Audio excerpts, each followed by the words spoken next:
Sur une centaine de kilomètres, le même paysage, sauvage et brut.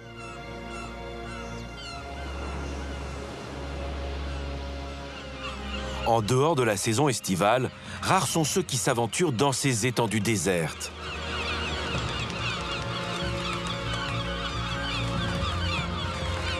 Situé au bord du golfe de Gascogne, le cordon dunaire s'étire jusqu'à l'horizon, loin, très loin des bruits de la ville.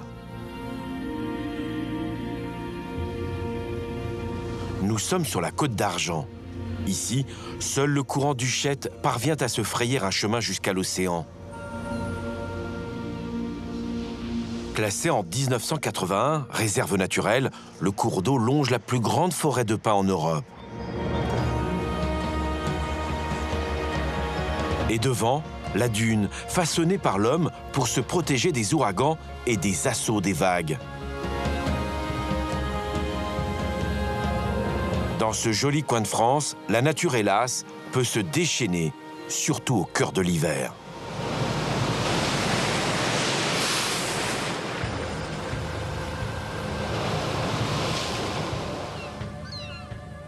Au cours de la Seconde Guerre mondiale, la plage elle était à 250 mètres.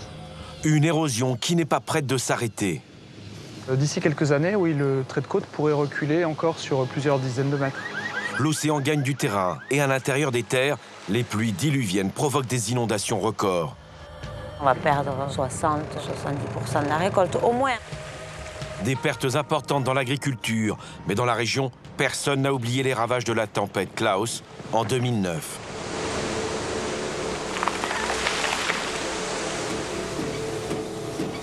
Il faut imaginer avant la tempête Klaus, une forêt adulte des pins de 30 mètres de haut. On parlait de l'océan vert, et puis la tempête a tout mis par terre. Aujourd'hui, la forêt renaît de ses cendres. Mais la menace sur cet écosystème unique en Europe se fait chaque année plus pesante.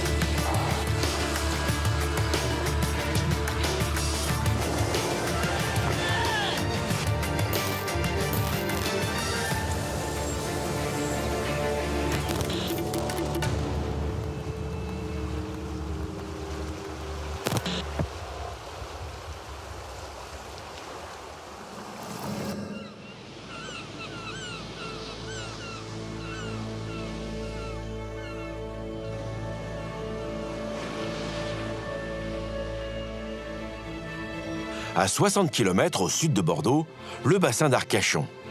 Ici, impossible de la manquer tant elle en impose. La dune du Pilat est incontournable.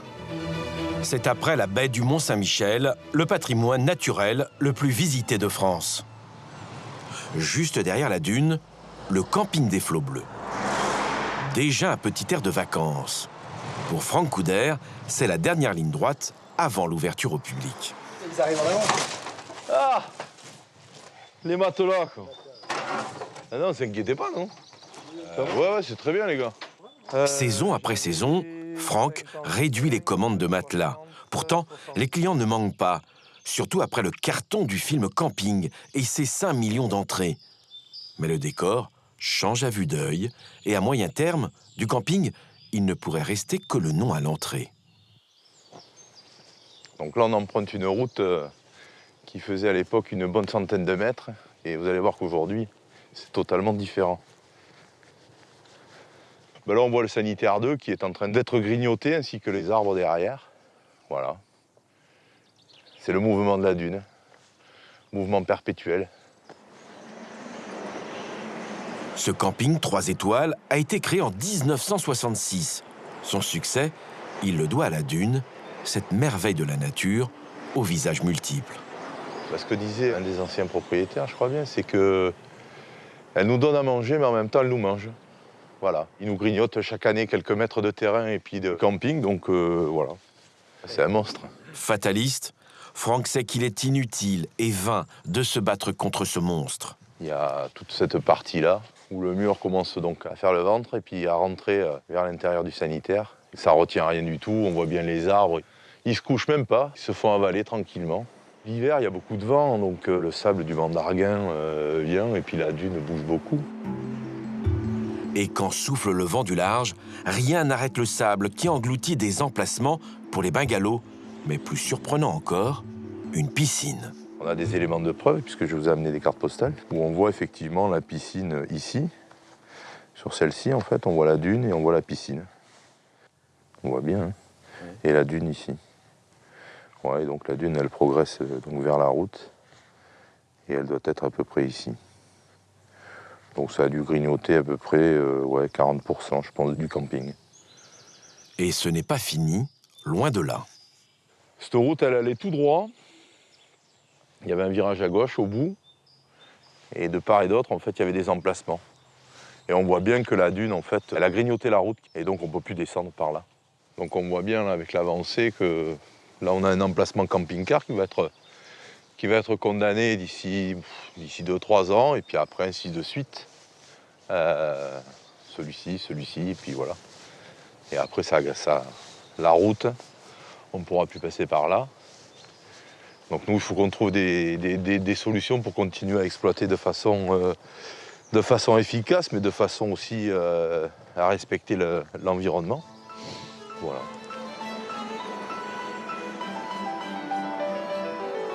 Stopper l'avancée de la dune, il n'en est pas question. Quel qu'en soit le prix à payer pour les campings, les autorités laissent faire la nature. Sa marche en avant est inexorable. Le monstre de 90 millions de mètres cubes est un désert qui s'étend sur 3 km du nord au sud. Depuis 2002, la plus grande dune d'Europe est observée à la loupe par Cyril Mallet. Il est ingénieur géologue pour le BRGM. Le sable est transporté par le vent avec des volumes qui sont absolument considérables et qui font que la dune progresse vers l'intérieur des terres de l'ordre de 1 à 3 mètres par an en moyenne. Et côté océan aussi, la dune est attaquée par la mer, par les courants et par les vagues. Et il y a des endroits où cette progression se fait de l'ordre de 1 à 3 mètres.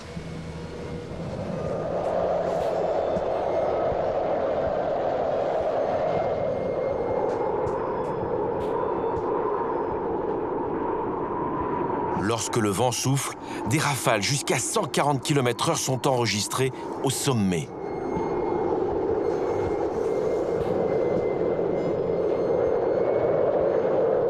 La force du vent est impressionnante. C'est des millions de mètres cubes qui peuvent être transportés en quelques heures. La forme de la dune, sa superficie, peut complètement changer en quelques heures après un coup de tempête. Et progressivement, ça la fait avancer. C'est comme si on avait une énorme vague de sable qui, petit à petit, se déplaçait vers l'intérieur des terres. Pour mieux appréhender la situation, il faut regarder l'évolution de la dune entre 1950 et 2019. Grâce à ces photos aériennes, on voit d'un côté la mer qui avance et dans le même temps, la montagne de sable qui progresse vers la forêt. Un recul considérable. Chaque année, depuis 2010, les équipes de l'Observatoire de la Côte-Aquitaine viennent arpenter les flancs de la dune. L'objectif est d'avoir une idée plus précise de la manière dont le géant évolue au fil des années. Quand on regarde des projections sur une centaine d'années, la dune du Pilat peut avancer de 200 à 300 mètres par rapport à la position actuelle. À moyen terme, une question va s'imposer. Comment permettre chaque année aux 2 millions de visiteurs de se rendre sur ce monument de sable? La route départementale 218 qui y mène est menacée à plus ou moins long terme. Là, on est sur la route et la dune est à quelques dizaines de mètres sur notre droite, c'est-à-dire plus à l'ouest. Et on voit qu'effectivement, la route, bon, pas à court terme, hein, mais sur quelques dizaines d'années, est menacée par cette avancée de la dune. Ici, c'est un vrai problème, encore une fois, pour ces enjeux liés au camping et puis pour la route, c'est extrêmement compliqué de pouvoir déplacer une route comme celle-là. Les projections qu'on a faites montrent que la route est menacée d'ici, allez, on va dire, plus de 50 ans. Donc on a encore quelques années pour trouver des solutions. mais c'est inéluctable et puis avec une avancée qui pourrait s'accélérer. Partout, la côte est soumise à de forts aléas naturels. Avec le bouleversement du climat, des tempêtes plus fréquentes, le littoral va perdre de plus en plus de terrain sur la mer. Cyril Mallet nous emmène à la sortie du bassin d'Arcachon, à moins de 3 km de la dune du Pilat. Nous sommes dans la commune de la Teste-de-Buch, au Petit Nice, une plage qui se métamorphose d'un hiver à l'autre. Alors vous voyez cette route qu'on emprunte aujourd'hui, il y a quelques semaines encore, elle continuait jusqu'à la dune, ici, jusqu'à la plage. Et maintenant, il ne reste plus que quelques mètres pour aller jusqu'à cette falaise dunaire. Donc la falaise, là, aujourd'hui, elle est située ici sur une corniche et on voit très bien qu'il y a une dalle donc, qui marque l'ancienne route qui est en train petit à petit de s'effondrer avec une pente très raide.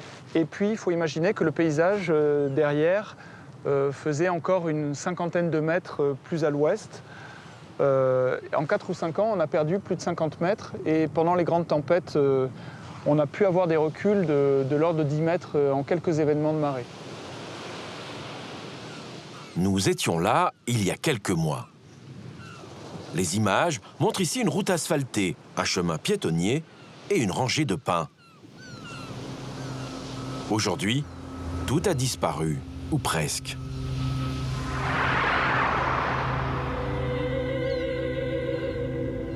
Il ne reste que les troncs. Cyril ne peut que constater l'ampleur du recul du trait de côte. Et cela ne date pas d'hier. Il faut imaginer la forêt de pins qui a été coupée pour des raisons de sécurité. Après, on avait une dune blanche mobile constituée d'Oya. Et puis après, la plage. Donc l'ensemble de ce système recule tellement vite, naturellement, sous l'effet d'érosion marine, que l'ONF est obligé de raménager ce site et de l'aider à reculer. Donc il y a un accompagnement de l'ensemble des processus qui est fait. Avec les effets du changement climatique, à certains endroits, l'évolution est même fulgurante. Cette érosion, elle est très rapide parce qu'on est sous l'influence du bassin d'Arcachon, avec des courants de marée qui sont extrêmement complexes, extrêmement puissants, et qui se combinent à l'action des vagues. Donc l'ensemble fait qu'on a un recul qui est très très important, et on a assez peu d'arrivées de sable qui viennent alimenter la dune. Cette plage du Petit Nice fait partie des lieux incontournables de la région, comme les restaurants, dont les jours sont désormais comptés. Ils sont menacés, oui, à moyen terme. D'ici quelques années, oui, le trait de côte pourrait reculer encore sur plusieurs dizaines de mètres. On pense que ce recul très fort de la côte peut se poursuivre comme ça jusqu'à 2050. La plage se situe au bord de la forêt domaniale de la Teste. C'est Cédric Boucher qui est chargé de la surveillance du site. Il travaille pour l'ONF, l'organisme qui gère les forêts publiques en France. Ses fonctions ici sont aussi nombreuses qu'il y a d'enjeux. Là, dans le cadre de nos missions d'accueil du public, on sensibilise un peu les gens pour leur expliquer un peu ce qui se passe. Là, on voit un profil de dune type, et là, on voit bien, érosion 2014, on est ici. Donc tout ça n'existe plus sur ce site. Et demain, ce qui est derrière, avec les arbres? Ça craint, ça peut craindre. Donc il faut adapter le profil parce qu'eux, ils sont plus à leur place.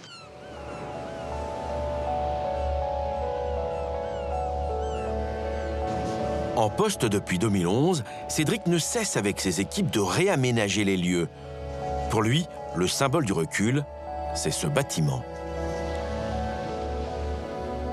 Le poste de secours est à sa 3e position, donc il est là. En juillet 2010, il était à cet emplacement. Ensuite, en 2011, ici, et en 2013, il a été mis à cet emplacement-là. Donc si je comprends bien en regardant la carte, là, toute la plage qui est là, qui est indiquée, n'existe plus. C'est tout à fait ça. Donc ici, ça a reculé entre 2010 et 2014 de 90 mètres au niveau de la dune. Les travaux les plus importants sont réalisés au printemps. Après un hiver particulièrement tempétueux, Cédric peut mobiliser une dizaine d'ouvriers pour renforcer le cordon dunaire. La technique est parfaitement rodée. Contre l'érosion éolienne, pour restocker du sable, on utilise des brise-vents, comme les ganivelles. Elles nous permettent de récupérer des niveaux de sable. Mais ça fonctionne comment en fait? Alors le vent, lorsqu'il transporte pendant les tempêtes le sable venant de la plage, il arrive sur ces ganivelles, elles le perturbent et ça crée des turbulences et le sable se dépose juste derrière les ganivelles ou à son pied. Ça veut dire que le sable ne va pas plus loin. Il ne va pas plus loin et ça nous permet de remonter les profils. On végétalise aussi la dune, donc dans les endroits où ça a été dégradé, on pose des branchages de genêt ou de pin au sol pour éviter que le sable en place s'envole et le sable qui arrive est piégé à l'intérieur. Et après, on peut planter le gourbet, autrement appelé Hoya. C'est très efficace. Sur le littoral, c'est la plante pour la fixation.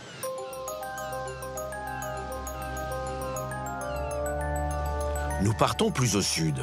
Nous quittons la Gironde pour le département des Landes. Première étape, Biscarrosse, une cité balnéaire qui, dès les premières chaleurs, est envahie de touristes français et étrangers. Sa population passe de 3 000 à 25 000 habitants. Biscarrosse prend son essor au milieu des années 30 avec les premiers congés payés. Sur ces cartes postales de l'époque, l'hôtel de la plage, plusieurs fois reconstruit ou restauré. C'est aujourd'hui un 4 étoiles. Juste à côté, accroché au sommet de la dune, les villas jumelles. Une vue imprenable sur l'océan. Les propriétaires sont retraités et aucun ne voudrait quitter ces lieux si paradisiaques. Bah, je vais voir. Regarde, c'est pareil. Regarde cette brume que tu as qui se lève là-bas. Avec les vagues, regarde.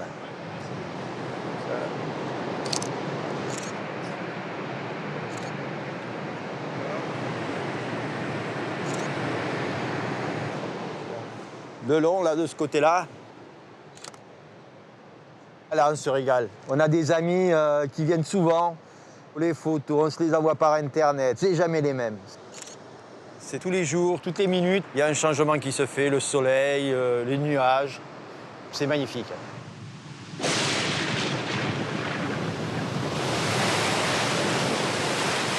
Une beauté fragile, car chaque hiver, les infrastructures situées sur la dune sont malmenées par les coups de boutoir de l'océan. Vous n'avez jamais eu peur ici? Jamais. Je pense qu'on partira avant que ces maisons soient détruites, donc non, il n'y a aucune inquiétude. Pour nous, il n'y a aucune inquiétude. Vous avez quand même construit des enrochements pour vous protéger? Ouais, mais ils ont 35 ans, ils sont toujours là, comme nous, comme la maison, et ça continuera. Donc on est des privilégiés, Franchement, pour qu'ils nous disent de partir, il faudrait qu'il y ait une vague qui arrive, qui fasse 20 mètres de haut, et qui rase tout. Un tsunami, mais bon, a priori, on n'est pas sur des zones comme ça, donc on a des tempêtes, oui. En 2014, ça a été terrible. Hein. Oui, mais on n'a pas bougé. On n'a pas bougé, on est toujours là, la digue est toujours là, elle n'a pas souffert. Tout ce qu'on peut dire après, c'est des gens qui parlent, bon, ok. Mais nous, on y habite, on y vit, on a cette chance-là et on est serein, hein, tranquille. Il y a une trentaine d'années, ils ont mis en place ces enrochements censés freiner les vagues qui viennent régulièrement s'abattre sur la dune. Vous comprenez l'utilité du grillage. C'est pas pour avoir une propriété fermée. D'ailleurs, ce n'est pas très esthétique. C'est pour éviter que la dune subisse la destruction des gamins qui veulent faire des glissades pour s'amuser. Or, nous, il faut maintenir le socle de ces maisons. C'est le socle qu'il faut maintenir. Les maisons ne bougent pas parce que le socle est maintenu. Voilà. Notre but, c'est celui-là.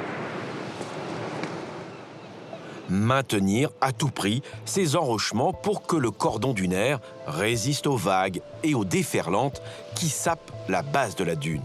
Un tel dispositif est-il efficace à plus ou moins long terme?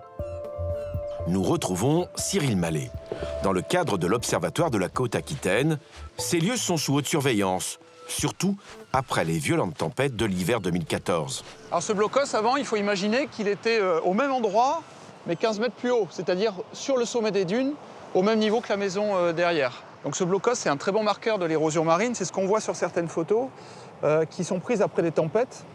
Donc on voit le blocos sur lequel on est, avec une plage qui est beaucoup plus basse qu'aujourd'hui, et derrière un recul qui peut atteindre plus d'une quinzaine de mètres.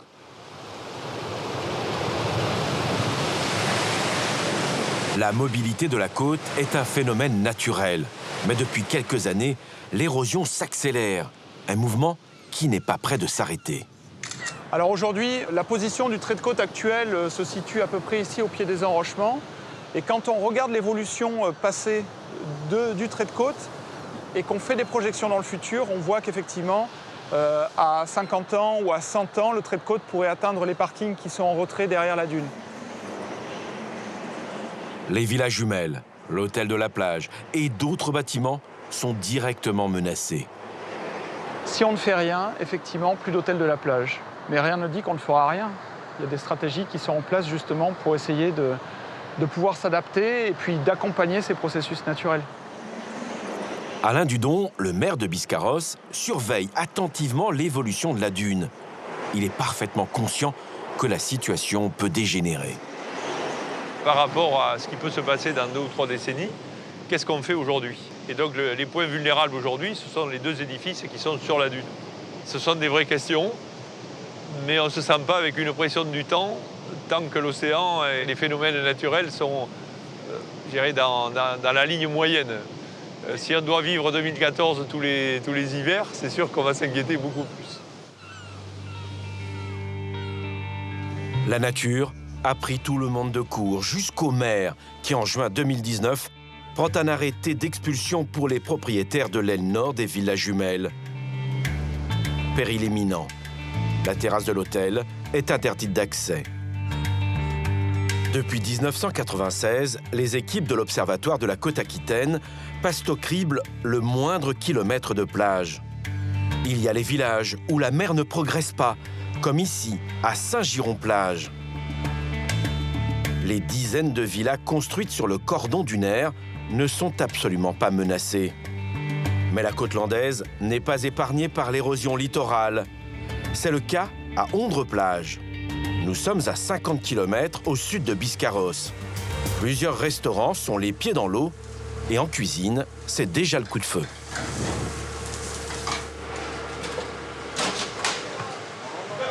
T'es en place? Chef, les couteaux, on les a passés à vapeur? T'as découpé les turbos ou pas? Bon, ok les gars.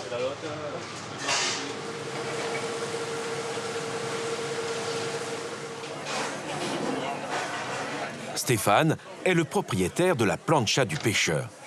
Il est ouvert tous les jours de l'année, qu'il pleuve ou qu'il vente. Alors, cette photo, c'est une photo qui date des années 70, où justement, on peut s'apercevoir, mon restaurant est ici, hein, et là, vous aviez toute une partie où il y avait un bar, bien connu dans la région.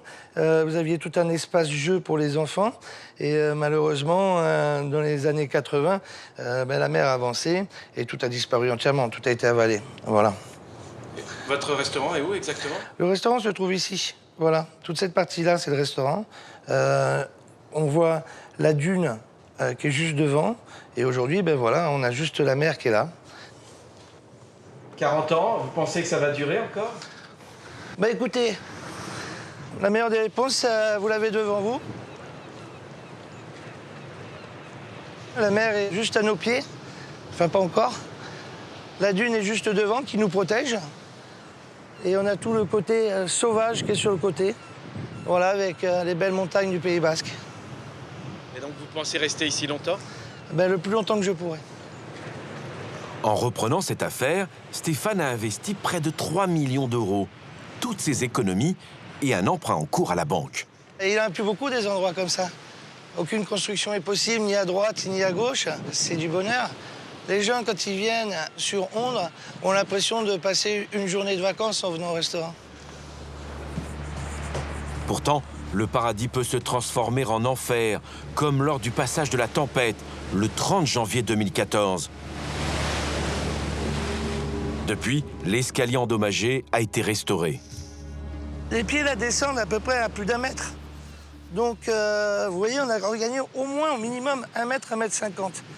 Ici, pareil, on ne voit plus du tout les pieds, on les voyait complètement.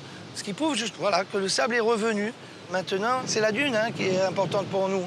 C'est la dune qui va nous protéger. En 2014, on a perdu entre 10 et 15 mètres de dune. Et si la même chose arrivait, vu que le haut de la dune et mon restaurant se trouvent à peu près à 15-20 mètres, là, ça pourrait être tragique. Ouais. Ça pourrait être tragique. C'est mon épée Damoclès. On est obligé d'y penser, mais on essaie de l'évacuer. Stéphane refuse de rester les bras croisés. Même s'il sait que l'océan a toujours le dernier mot, il veut trouver une parade pour limiter l'érosion et poursuivre son activité.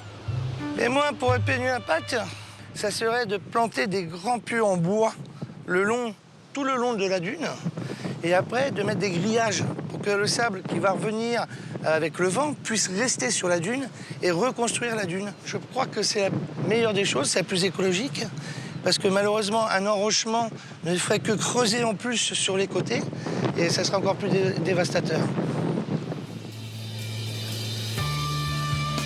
En attendant de trouver un bouclier efficace, Stéphane profite des couchers de soleil, surtout quand l'océan gronde.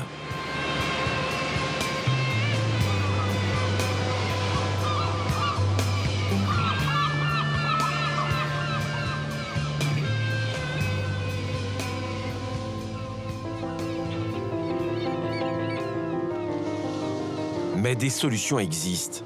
À 10 km d'ici, la commune de Cap-Breton a trouvé une parade pour protéger les commerces et les infrastructures situées en bord de mer. À la sortie de l'hiver, la plage de la Savane n'est plus que l'ombre d'elle-même, d'où l'idée de récupérer du sable dans les lacs alentours et le déposer ici. On le voit, sa couleur est plus grise. Pour réensabler la plage du centre, la ville utilise une autre technique. Le dispositif se trouve un peu plus au nord de Cap-Breton. Ce système ingénieux répond à une problématique liée au courant marin et à la dérive littorale. Jean-Marie Marcot est adjoint au maire et ingénieur en travaux publics. On a un déficit de sable, on a de l'érosion, donc on prend le sable là où il y en a trop et on l'amène là où il en manque. On appelle ce système dans son ensemble le bypass, parce que bypasser, c'est passer à côté. Et donc ça veut dire que le sable qui dérive normalement de nord au sud, on le capte, on le fait passer en dehors de sa trajectoire pour l'amener là où on veut. C'est comme une sorte de déviation en quelque sorte. Jusqu'à la mise en place de ce projet novateur en 2007, c'était en moyenne 5000 camions qui assuraient le transit du sable.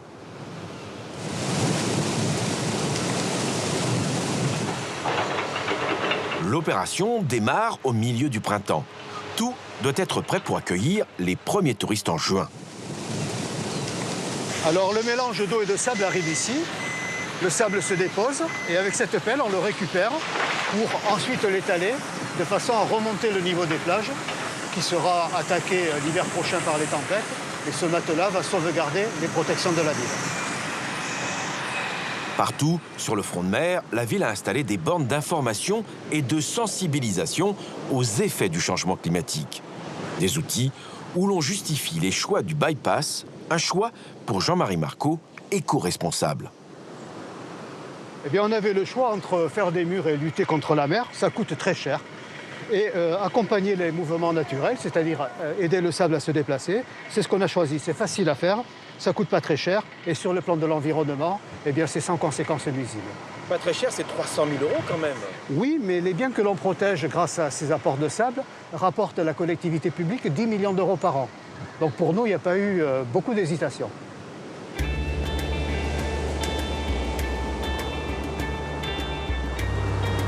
Dans les Landes, les plages ne sont pas les seules sous haute surveillance.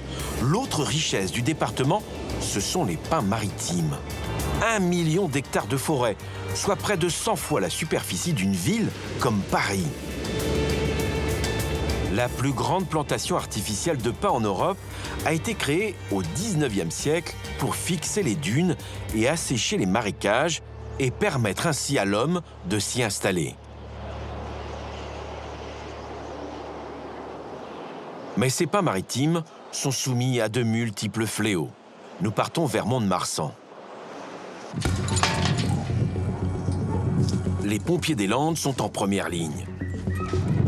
Ils disposent ici d'un système de surveillance dernier cri, avec en haut de ces tours de guet des caméras qui fonctionnent de jour comme de nuit. Depuis 2009, au sommet de ces tours, le lieutenant-colonel Antonini ne voit que les fantômes de Klaus. Il faut imaginer avant la tempête Klaus, des pins, une forêt adulte, des pins de 30 mètres de haut.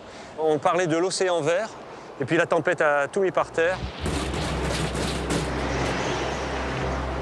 Elle détruit tout sur son passage. Les vents sont si violents que Météo France déclenche sa première alerte rouge dans la région. Bilan, 12 morts et 60% de la forêt des Landes de Gascogne endommagée.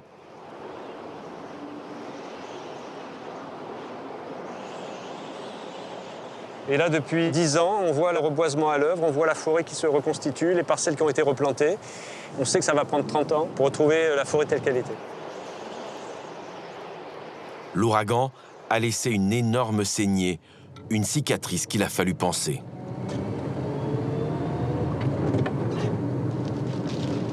Malgré le traumatisme, les Landais ont retroussé les manches. Et une retraitée, Mamie Chaussette, leur a donné le courage de replanter cette forêt. 10 ans après, elle revient encore et toujours. Un seul credo, encourager les plus jeunes à se mobiliser pour leur forêt de pins.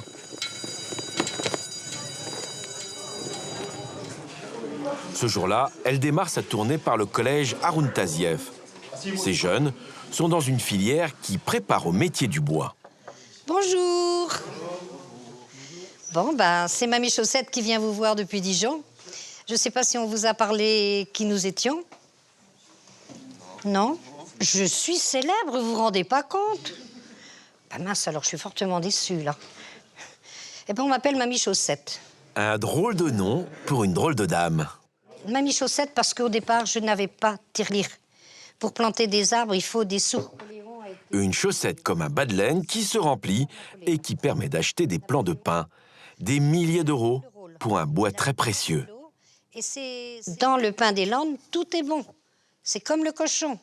On a l'avantage de pouvoir utiliser son écorce, on utilise l'agrume, la racine, on utilise la souche et on utilise les aiguilles. Parce que vous mangez du chewing-gum, mais c'est fait aussi avec les aiguilles de pin. À l'hôpital, on va laver les sols par terre et nettoyer les instruments avec du pin des Landes. Les arbres sont une mine, on n'a pas besoin d'aller chercher n'importe où pour aller trouver de la matière première. Et vous savez qu'en France, il y a une règle. Un arbre cassé doit être un arbre replanté. Aujourd'hui, c'est grave. On est une génération qui avons gaspillé. Eh bien, aujourd'hui, il faut qu'on répare avec vous. De la parole aux actes, elle leur propose de participer le lendemain à une opération qui vise à reboiser une zone entièrement détruite par la tempête Klaus. Eh bien, vous pourrez vous rappeler qu'un jour, vous avez fait une action avec Mamie Chaussette et son équipe et qu'on est venu pour vous aider. Mais c'est aussi notre façon de vous aimer. Voilà. Merci à vous. Pendant une semaine, elle va plaider la cause des arbres à des centaines de jeunes. Une dernière tournée dans la région, car à 74 ans, elle raccroche avec le sentiment du devoir accompli. Mais avant, il lui reste une ultime mission à accomplir. Mamie Chaussette est sur le terrain. Bonjour tout le monde. Pas de temps à perdre. Bonjour les garçons. Bonjour les filles. Tu vas bien, Eric? Salut. Eh bien, ça y est, hein. Ça va, Nick? Le grand jour est là, tu vois. Ouais, ça y est. Tout arrive, hein, ouais, c'est bien. Bon, je suis contente. Bon. Ça passe bien? Ouais, c'est bien. Alors, vous êtes prêts à planter? On va vous donner les cannes tout à l'heure et vous allez y aller, hein. Que de chemin parcouru. Mamie Chaussette n'est qu'un maillon d'une longue chaîne de solidarité. Aujourd'hui, 204 000 hectares de pins maritimes ont été replantés, soit 40 fois la superficie d'une ville comme Bordeaux. La forêt respire et revit à nouveau. Moi, quand je suis arrivée et que j'ai vu tous ces arbres par terre, moi j'ai pleuré, j'ai dit mais c'est pas possible, on va jamais... Les souches qu'on voyait des arbres de 150 ans qui étaient arrachés. Et j'étais venue moi pour faire un an de travail. J'ai dit on va les aider pendant un an. Jamais j'aurais imaginé qu'au bout de 10 ans, je serais encore là avec vous à planter encore une fois 20 000 pins. Allez, il faut encore donner un coup de collier, tirer un petit peu sur la jument et on avance, on va arriver à faire quelque chose. Bonjour! Oh, que je suis contente de vous retrouver. En une matinée, 20 000 arbres doivent être plantés pour soutenir les apprentis planteurs, des professionnels qui, depuis 2009, accompagnent Mamie Chaussette, la mère courage. 2 par 2, d'accord? Oui, mais ça va le faire. Allez, Yaki. la petite, là. Allez, vas-y, voyons. Moi, je sais déjà le faire. Allez, voyons, comment tu fais. En fait, il faut mettre le plat droit, tu vois. C'est bon? Ouais. Il fait la totale, voyons. Un geste simple qu'il faut répéter. Les enfants découvrent là comment redonner fière allure à leur région. Vous êtes content de venir faire un travail dans la forêt? Oui. Super. Si on fait tous un geste ensemble, qu'on se comporte comme il faut, si on va à la plage, eh ben on jette pas ces bâtons de sucette ou ces bâtons de glace. On fait attention à tout ça. Et c'est petit à petit tous ces petits morceaux qui vont faire un gros morceau. Et après, la planète, eh ben, elle nous le rendra. Son enthousiasme est communicatif.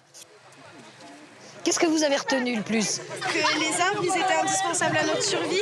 Exactement. Gardez ça. Plantez pour vos enfants, pour votre avenir, pour notre planète. Qu'on vive heureux. Vous, parce que moi, je serai dans le trou, donc je verrai plus rien.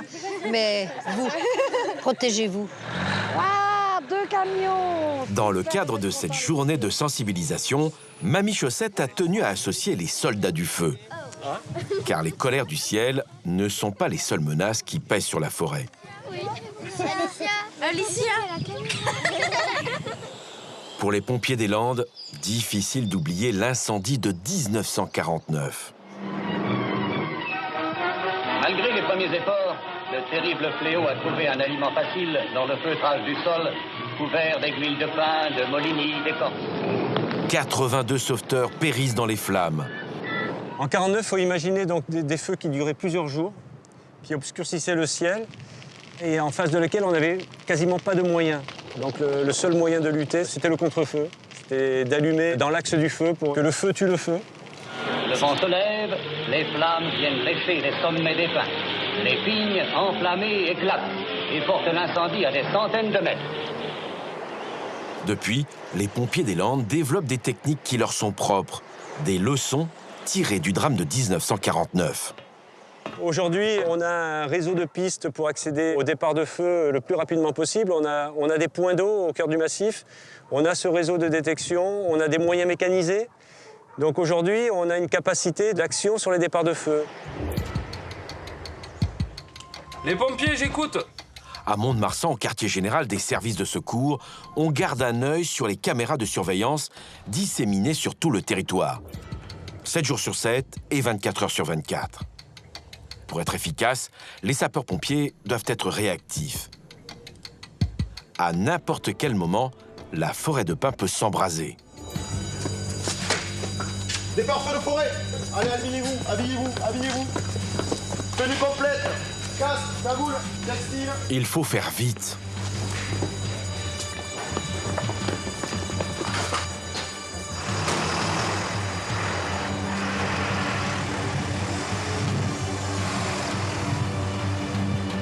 Tout au long de l'année, ils multiplient ce type d'exercice. Des entraînements sur les lieux, même d'anciens incendies. Ce jour-là, l'équipe revient à Souston. Vous préparez mon cœur, vous venez à moi. Oui, parfait, CCF1. Ah, CCF2, tu peux stopper, vous préparez le poste de travail, nous allons faire une phase d'attaque. Utilisation 47. Je vous indique le point d'attaque. En avant. Allez, vas-y. Une semaine auparavant, 21 hectares étaient partis en fumée. Julien, tu vas pas trop vite. Va au pas. Ici, c'est propre au sud-ouest, c'est-à-dire que nous allons au contact du feu, nous franchissons les fossés pour nous permettre de rentrer jusque dans les parcelles. Et le peu de relief que l'on a dans notre département nous permet de pénétrer et d'aller jusqu'à l'origine du feu, de l'affaiblir sur un flanc pour pouvoir après couper la tête du feu et ensuite le fixer. Ces 10 dernières années, les pompiers des Landes ont été moins sollicités. Le passage de l'ouragan Klaus a rendu la forêt moins inflammable.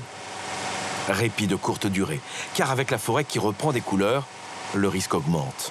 Dans le cadre d'un changement climatique qui peut nous confronter à des conditions extrêmes, on peut se retrouver confronté à des situations où notre rapidité d'intervention sera inférieure à la rapidité de développement du feu. À ce moment-là, on peut se retrouver en difficulté. D'où l'intérêt de multiplier les scénarios les plus crédibles. Ici, on s'entraîne sur des situations qui se sont déjà produites. Le pompier, il est inquiet, il se dit attention, aujourd'hui on a une activité feu de forêt qui est plutôt en baisse, mais ne nous trompons pas, ne nous endormons pas. La forêt, elle réapparaît et avec elle, bien sûr, le risque et donc il faut ne pas baisser la garde. Dans les Landes, avec l'urgence climatique, les pompiers sont plus que jamais sur tous les terrains. Nous partons à Peyrehorade, une ville qui a connu en juin 2018 des inondations exceptionnelles.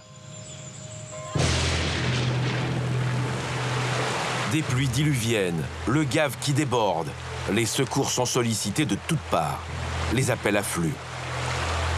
En quelques heures, ils interviennent des dizaines de fois pour sauver des personnes piégées par la montée brutale des eaux. À 10 km de là, à Salis de Béarn, des images encore plus impressionnantes. Toute la région est noyée.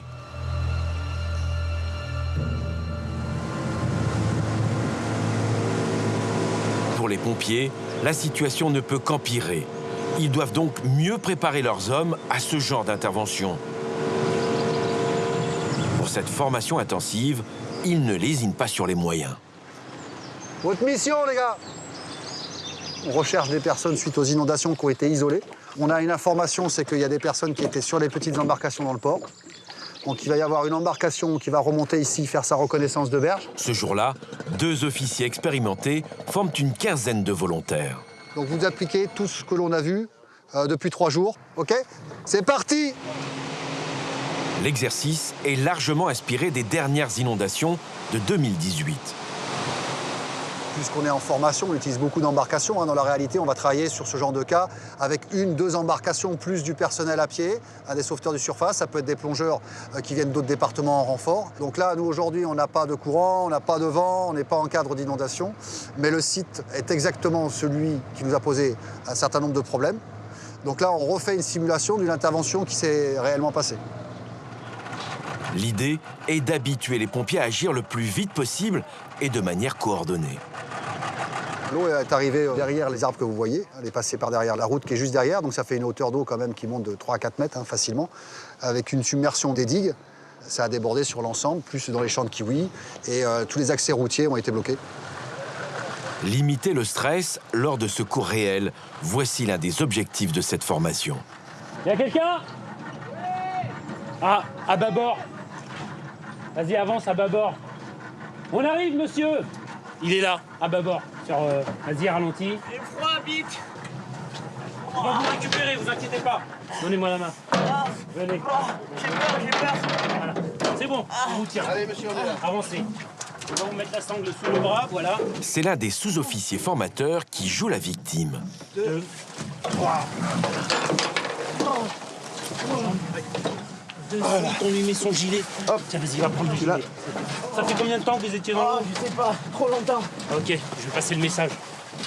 Charlie, en présence d'une victime environ 30 ans, en hypothermie, nous l'avons conditionnée. On va où? On va où, messieurs? On va vous amener au VSAV. On va vous mettre au chaud. D'accord. Une fois l'exercice terminé, débrief pour toute l'équipe. Quand il y a quelqu'un à l'eau, l'action directe, c'est d'aller le sortir. Tu plonges pas, mais tu lui présentes quelque chose, une gaffe. Sinon, qu'est-ce qu'il va vouloir faire? C'est que vu qu'il est dans l'eau, il va vouloir venir. Et là, à tout moment, il se met en difficulté. Donc de suite, vous faites votre approche. Là, c'était nickel, mais n'attendez pas avant d'aller lui présenter quelque chose. Il s'accroche à la gaffe et on prend un moyen de relevage. De relevage, ok. C'est bien, c'est juste ce petit point. Nickel, les gars. Allez, on y va. Mon gilet, s'il te plaît, Fred. En prévision des crues à venir, les pompiers seront bientôt 140 de plus, soit le double des effectifs actuels. Peyrehorade se trouve à la réunion de 2 cours d'eau, les Gaves de Pau et d'Oloron. Tout autour, des vergers et des terres agricoles. En apparence si tranquilles, ces rivières peuvent, lors de pluies diluviennes, se transformer en torrents. Aurélie Plantier a repris l'exploitation familiale. Elle se souvient de cette période particulièrement stressante. Là, en juin 2018, vous étiez dans l'eau. On était en barque. Partout, il y avait de l'eau. Partout, il y avait de l'eau. Ici, il y avait de l'eau jusqu'aux yeux du graffiti, à peu près. Là, on était vraiment sous l'eau. Et là, on va rentrer très vite sur la route départementale. Ce jour-là, pour se rendre dans ces champs, elle n'a pas d'autre choix que d'emprunter une barque. Aurélie découvre alors l'ampleur des dégâts. Ces champs, 8 hectares de fruitiers, sont sous les eaux. Ça, c'est des kiwis il y a une semaine. Et il y en a sous l'eau aussi. Ah oui, il y en a sous l'eau, parce que les branches vont jusqu'à ça du sol.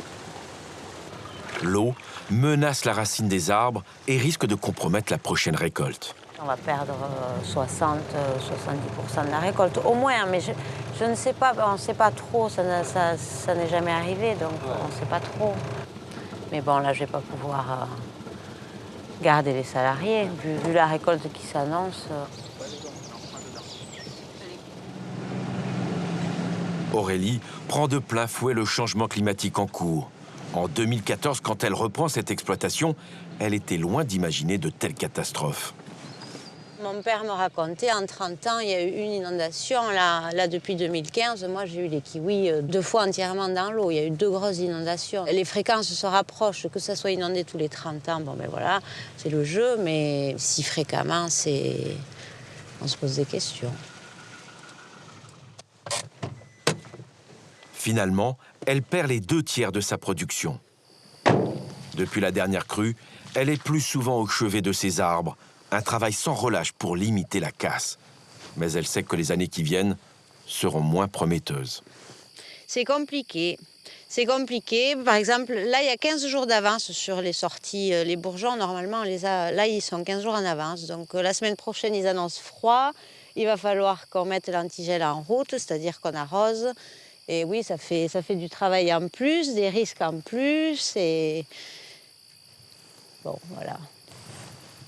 Les temps changent et l'environnement qui l'entoure ne cesse d'évoluer. Quand j'étais petite, ici, on entendait les grillons. Maintenant, on entend toujours les grillons, on entend aussi des cigales. Les grues qui migrent, c'est pareil, on les entendait passer, donc on se disait il va faire froid, les grues passent, ou le printemps revient. Maintenant, les grues passent, mais elles s'arrêtent dans la plaine à 1 kilomètre d'ici, et elles passent l'hiver ici, alors qu'avant, c'était pas le cas. Il y a 15 ans, c'était pas le cas. L'eau n'est pas le seul problème auquel elle est désormais confrontée. La dernière grêle, c'était début juillet 2018. Les anciens, ils avaient déjà vu des épisodes de grêle comme cela? Non. Non, non. Des petites grêles, oui, mais des épisodes comme il y a eu l'an dernier, non, ils ne connaissent pas. Et les grêlons, ils étaient comment? Ils étaient gros comme ça.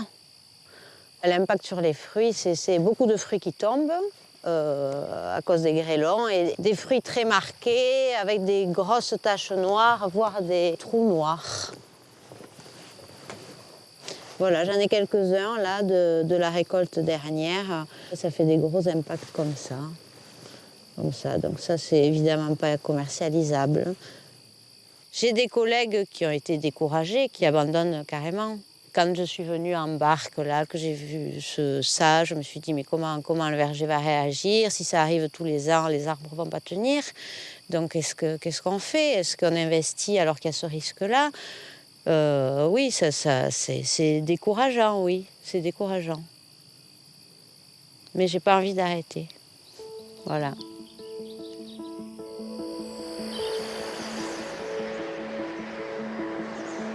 Pour protéger les vergers, il existe des solutions. De l'autre côté du Gave, Julien Pédeluc a investi dans des dispositifs plutôt efficaces. Il utilise 3 de ses parcelles comme laboratoire d'expérimentation. Là, nous avons un verger qui a été absolument tabassé par la grêle au mois de juin. Donc la feuille qui est totalement séchée et les fruits étaient tout petits. Ils ne répondront même pas aux critères de sélection demandés par les consommateurs. En face, nous avons plutôt du verger qui a été protégé au mois de mars donc par ces filets paragrêle, ça c'est très récent. Et là on voit qu'au même endroit, alors que nous avons subi les mêmes intempéries, eh bien, nous avons un végétal qui est en parfait état. Un investissement important, 60 000 € pour protéger un hectare. Un dispositif qui n'est pas à la portée de toutes les bourses. La production a été tout à fait normale et tout ce qui est canne de renouvellement, c'est-à-dire le bois qui va servir à produire l'année prochaine, est en parfait état. Donc aujourd'hui, on est sur un verger totalement sain qui a un énorme potentiel déjà pour l'année prochaine. On se retrouve ensuite avec le dernier degré de protection. Ce sont des bâches plastiques. Donc là, en plus de protéger contre la grêle et de protéger contre le vent, on protège contre la pluie. La pluie est un vecteur de maladie puisqu'elle propage une maladie d'une feuille à une autre. Nous avons eu pratiquement 800 à 900 mm en quelques mois tout au printemps. C'est pas bon quand il y en a trop.